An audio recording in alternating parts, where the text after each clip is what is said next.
ഉണ്ടായിരുന്നു. ഷാഹു പ്രസാദ്, അങ്ങനെ ഒരു സാധ്യത ഉണ്ടായിരുന്നു. കാരണം ട്രംപുമായി കൂടിക്കാഴ്ച നടത്തിയപ്പോൾ മോദി പറഞ്ഞത് കുടിയേറ്റ നയം, അമേരിക്കയുടെ കുടിയേറ്റ നയത്തെ ഞങ്ങൾ അംഗീകരിക്കുന്നു. ഒപ്പം ഈ കുടിയേറ്റക്കാരെ ഒഴിപ്പിക്കാനുള്ള എല്ലാ ശ്രമങ്ങൾക്കും പിന്തുണ പറയുകയാണ്. അതേ നിലപാടാണ് ഇന്ത്യക്കും എന്ന് വളരെ വ്യക്തമായി തന്നെ മോദി വ്യക്തമാക്കുകയുണ്ടായി. അങ്ങനെ പറഞ്ഞ മറ്റു രാജ്യങ്ങളെക്കാൾ നമുക്ക് സൗഹൃദമുണ്ടെന്ന് ട്രംപിന്റെ ആദ്യ ഭരണകാലത്തും പിന്നീട് ഇപ്പോഴത്തെ ഭരണകാലത്തും ഒക്കെ തുടർച്ചയായി പറയുന്ന, ഭായ് ഭായ് എന്ന് നമ്മൾ വിശേഷിപ്പിക്കുന്ന, മൈ ബെസ്റ്റ് ഫ്രണ്ട് എന്ന് ട്രംപ് പലപ്പോഴും പറയുന്ന ആളുടെ രാജ്യത്തോടാണ്, ആൾ ഭരിക്കുന്ന രാജ്യത്തോടാണ്, അദ്ദേഹത്തിൻ്റെ അദ്ദേഹത്തെയാണ് ഇന്ത്യ എന്ന രാജ്യത്തെ ലോകരാജ്യങ്ങൾ അദ്ദേഹത്തിലൂടെയാണ് നോക്കിക്കാണുന്നത്. അദ്ദേഹത്തിൻ്റെ രാജ്യത്തോടാണ് ഇങ്ങനെ അമേരിക്ക കാണിക്കുന്നത്. അപമാനകരമല്ലാതെ എന്തെന്ന് വിശേഷിപ്പിക്കണം ശ്രീ ഷാഹു പ്രസാദ്? ഞാൻ എല്ലാ ചോദ്യങ്ങൾക്കും ഞാൻ മറുപടി പറയാം. ഇടയ്ക്ക് ഇടപെടാതിരിക്കണമെന്നൊരു തന്നെയുണ്ട്. ഒന്നാമത്തെ കാര്യം, ഇത് രാജ്യത്തിന് വളരെ വളരെ വളരെ അപമാനകരമാണ് എന്നുള്ള കാര്യത്തിൽ 100% ഞാൻ യോജിക്കുകയാണ്. 100%. അതെങ്ങനെയാണ് അപമാനമാകുന്നത് എന്നുള്ളതും കൂടെ നമ്മൾ മനസ്സിലാക്കണം. ഒന്ന് ആലോചിച്ച് നോക്കൂ. വളരെ സൗഹൃദമുള്ള ഒരു രാജ്യത്തേക്ക്, നല്ല നല്ല നല്ല രീതിയിൽ ബന്ധങ്ങളുള്ള ഒരു രാജ്യത്തേക്ക് കഴിയുന്നത്ര എല്ലാ നിയമവിരുദ്ധ മാർഗങ്ങളിൽ കൂടെയും കോടിക്കണക്കിന് രൂപ മുടക്കി, ചിലർക്ക് 1 കോടി രൂപയൊക്കെയാണ് കൊടുത്തിരിക്കുന്നത്, പല രാജ്യങ്ങളിലൂടെ നുഴഞ്ഞു കയറി അവിടെ ചെന്ന് ആ രാജ്യത്തെ സംബന്ധിച്ചിടത്തോളം അവർ ചെയ്തിരിക്കുന്ന വലിയ കുറ്റം തന്നെയാണ്. അങ്ങനെ ചെയ്ത ആ പ്രവൃത്തിയാണ് ഈ ലോകത്തിന്റെ മുമ്പിൽ നമുക്ക് നാണക്കേടുണ്ടാക്കിയത്. എന്തിനാണ്? ഒരു കാര്യം പറഞ്ഞില്ല, ഇവിടെ താങ്കളുടെ ഇൻട്രോയിൽ പറഞ്ഞു, പലവിധ ജീവിത സാഹചര്യങ്ങൾ കൊണ്ട് പോകാൻ വിധിക്കപ്പെട്ടവരാണ്, ഇവിടെ ജീവിക്കാൻ നിവൃത്തിയില്ലാത്തവരാണ്. ഇല്ല, അങ്ങനെ പറഞ്ഞില്ല. ഞാൻ ജീവിക്കാൻ താങ്കൾ പറഞ്ഞില്ല. പലവിധ ജീവിത സാഹചര്യങ്ങൾ കൊണ്ടെന്ന്. അതിന്റെ അർത്ഥം എന്താ? പോകാൻ ഓർത്ത് വേറെ ഇവിടെ ജീവിക്കാൻ പറ്റാത്തതുകൊണ്ടല്ലേ ആ സാഹചര്യം അതാണല്ലോ. അല്ല, മെച്ചപ്പെട്ട ജീവിത സൗകര്യം തേടി, കുട്ടികൾക്ക് മെച്ചപ്പെട്ട വിദ്യാഭ്യാസം തേടി, ഇപ്പോഴത്തെ നിലയിൽ നിന്ന് കുറച്ചുകൂടി ഉയർന്ന ജീവിത നിലവാരം തേടിയൊക്കെ പോയവരാകാം. അപ്പൊ ഞാൻ ചോദിക്കുന്നതല്ല, ഞാനും നിങ്ങളും ഒക്കെ ഇവിടെ ഇങ്ങനെ പുഴുക്കളെ പോലെ ജീവിക്കുന്നവരാണോ? ഇവിടുത്തെ ഈ വൃത്തികെട്ട മോശമായ ജീവിത സാഹചര്യങ്ങളിൽ കഷ്ടപ്പെട്ട് ഇങ്ങനെ രക്ഷപ്പെടാൻ നിവർത്തിയില്ലാതെ ഇങ്ങനെ ജീവിക്കുന്നവരാണോ ഞാനും നിങ്ങളും ഒക്കെ? ഒന്നുമല്ലല്ലോ. 50 ലക്ഷം, 45 ലക്ഷം, 60 ലക്ഷം, 1 കോടി ഒക്കെ മുടക്കിയാണ് ഈ പോയിരിക്കുന്നത്, കണ്ടവന് കൊടുത്തിട്ട്. ഈ 1 കോടി രൂപ കൊണ്ട് ഇവിടുത്തെ നാഷണലൈസ്ഡ് ബാങ്കിൽ ഇട്ടാൽ കിട്ടും മാസം 50,000 രൂപ പലിശ. ഒരു മനുഷ്യന് ജീവിക്കാൻ എത്ര വേണം? കിടപ്പാടമൊക്കെ വിറ്റിട്ട്, കൃഷിഭൂമിയൊക്കെ വിറ്റിട്ട് ഇങ്ങനെ പോയിരിക്കുകയാണ്.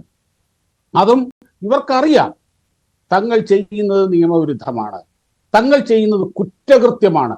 ഇതെല്ലാം അറിഞ്ഞുകൊണ്ട് ഒരു കുറ്റകൃത്യം, ഒരു നിയമവിരുദ്ധ പ്രവർത്തനങ്ങൾ ചെയ്യുന്നവർ അതിൻ്റെ ഭവിഷ്യത്തുകൾ അനുഭവിക്കാനും തയ്യാറാവണം. ഇനി മറ്റൊരു കാര്യം, ഇവർ അമേരിക്കയിൽ കടന്നുകൂടി.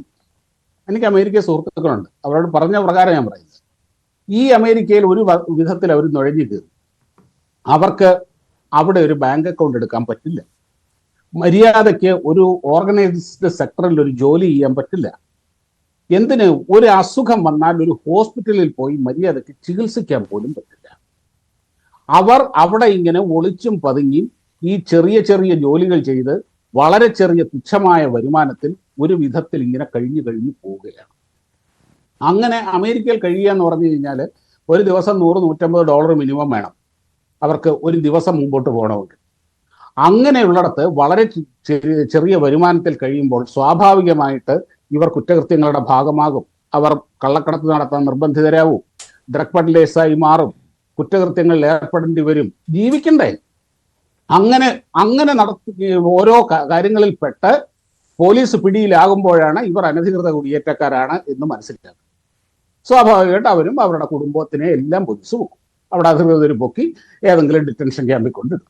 അതായത് മിക്കവാറും എല്ലാവരും, അല്ലാതെ വെറുതെ നടക്കുന്ന പോലീസ് വരുന്നവരോടും പോകുന്നവരോടും മുഴുവൻ നീ അനധികൃത കുടിയേറ്റക്കാരെ അന്വേഷിച്ച് നടക്കല്ല, അവിടെ ചെന്ന് ചാടുന്നവരാണ്, അവരുടെ വലയിൽ ചെന്ന് വീഴുന്നവരാണ്. അങ്ങനെ കുറ്റകൃത്യങ്ങളുടെ ഭാഗമായി അവിടെ പെടുന്നവരെ, അവരെ അറസ്റ്റ് ചെയ്യപ്പെടുന്നവരെ അവർ തിരിച്ചയക്കുമ്പോൾ തീർച്ചയായിട്ടും ഒരു കുറ്റവാളികളോട് എന്ന പോലെ തന്നെ ചെയ്യുള്ളൂ. അതുമല്ല, ഇവരെ ഫ്ലൈറ്റിലാണ് കൊണ്ടുവരുന്നത്, സൈനിക വിമാനത്തിലാണ് കൊണ്ടുവരുന്നത്. ഈ സൈനിക വിമാനത്തിൽ കൊണ്ടുവരുമ്പോൾ, പ്രത്യേകിച്ച് ഈ പലർക്കും ക്രിമിനൽ ബാക്ക്ഗ്രൗണ്ടും കൂടെ ഉള്ളപ്പോൾ, അവർ അതിന്റെ സുരക്ഷിതത്വം അവർ നോക്കണ്ട. ഇവരെ അടുത്തിരിക്കുന്നവനെ ആക്രമിച്ചാൽ എന്ത് ചെയ്യും? അതിൻ്റെ അകത്ത് സുരക്ഷാ സൈനികരുണ്ട്, അവരുടെ ഈ തോക്കും ആയുധങ്ങളും ഉണ്ട്. അത് മേടിച്ചാൽ എന്ത് ചെയ്യും? പിടിച്ചു മേടിച്ച് അതിൻ്റെ അകത്തൊരു സിറ്റുവേഷൻ ഉണ്ടാക്കിയാൽ എന്ത് ചെയ്യും? അവരങ്ങനെയൊക്കെയാണ് കണക്കാക്കുന്നത്. അങ്ങനെ വരുന്നവരാണ് ഇവരൊക്കെ. അല്ലാതെ ഇവരെ പല വിധത്തിൽ പല പോലീസിന്റെ കൈ പെടുമ്പോഴാണ്, പല കുറ്റകൃത്യങ്ങളുടെയൊക്കെ ഭാഗമായിട്ട് പോലീസിന്റെ കൈ പെടുമ്പോഴാണ് ഇവരെ പിടിക്കുന്നത്. സ്വാഭാവികമായിട്ടും അവരുടെ ഫാമിലിയെയും പിടിക്കും.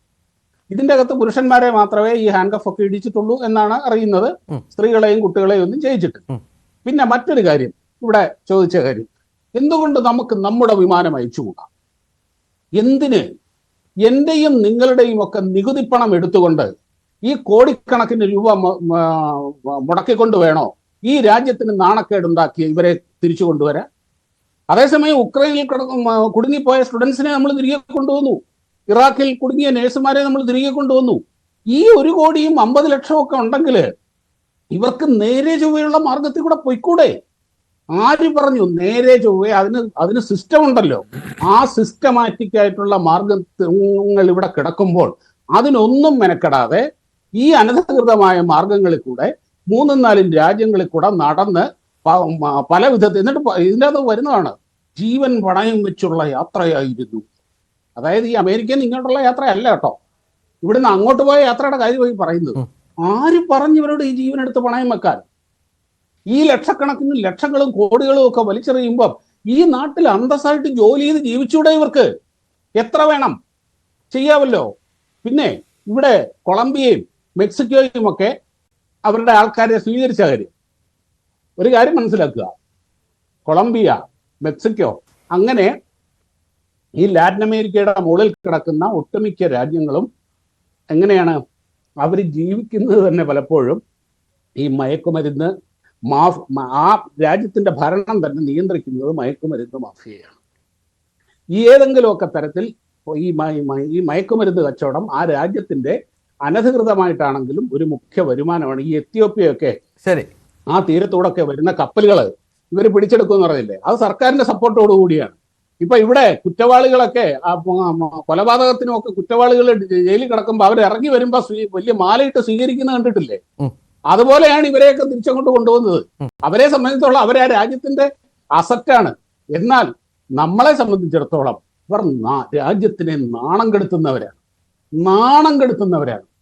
അതുകൊണ്ട് തന്നെ കയറ്റിവിട്ട ഇവിടെ കൊണ്ടുപോയി ഇവിടെ ഞങ്ങൾ നോക്കിക്കോളാം, എന്ത് ചെയ്യാനാ, ഇവിടെ ജനിച്ചു പോയില്ലേ, ഞങ്ങൾക്ക് സഹിച്ചല്ലേ പറ്റൂ എന്നുള്ള ആ നിലപാടാണ് സർക്കാർ എടുത്തിരിക്കുന്നത്.